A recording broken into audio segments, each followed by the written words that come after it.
looking at his eyes, I did wonder whether he was on something, because his eyes were wide open, his pupils were dilated, he was barely blinking. James Morrow, of course, the usual host of this program, who was on with me at the top of the show, during the debate sent a text to my producer and said if you rocked up to a bar with eyes looking like Biden's, they wouldn't let you in. Yeah, it's hard to imagine the Democrats looking at tonight with anything other than an eye towards complete and utter failure.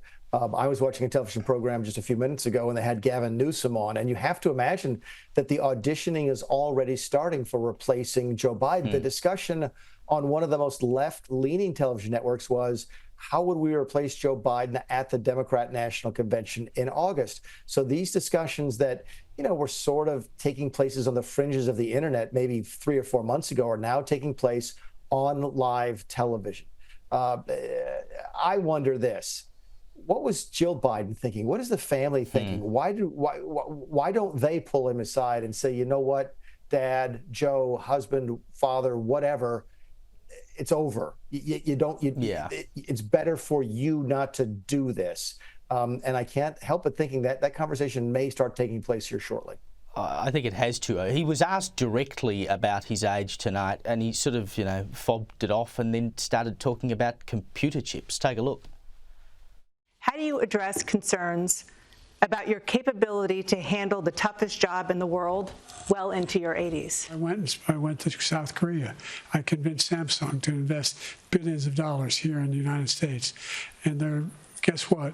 Those fabs, they call to build these chips, those fabs pay over $100,000. I mean, it was just pathetic. If he wanted to prove that he was too old to be president, I think his answer to the question did exactly that. He talked about everything but his age. Yeah, there was actually another example that I thought was even more telling. They asked him a softball question, a very easy question about abortion.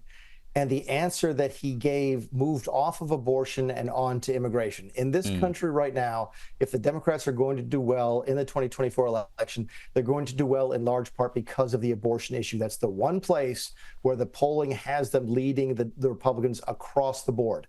The moderators asked him an abortion question, and he turned it into immigration, one of the weakest topics right now for the Democrats. At one point, Donald Trump, in response to whatever answer that Joe Biden gave, said, I don't understand what he just said, and I don't think he did either. And I got to tell you, that tapped into sort of that's Donald Trump sort of speaking what America is thinking, and one of the reasons he's been so successful. And I got to tell you, if Joe Biden is on the ticket at the end of August, this election is well over. I mean, look, Donald Trump has the ability always to snatch defeat from the jaws of victory. There's no question. But if you had the election tomorrow night, it would not be even close. Yep, I made the call at the top of the show. What we watched in that debate was Biden losing the presidency. I don't think there's any other way to put it. Mick Mulvaney, thanks for your time.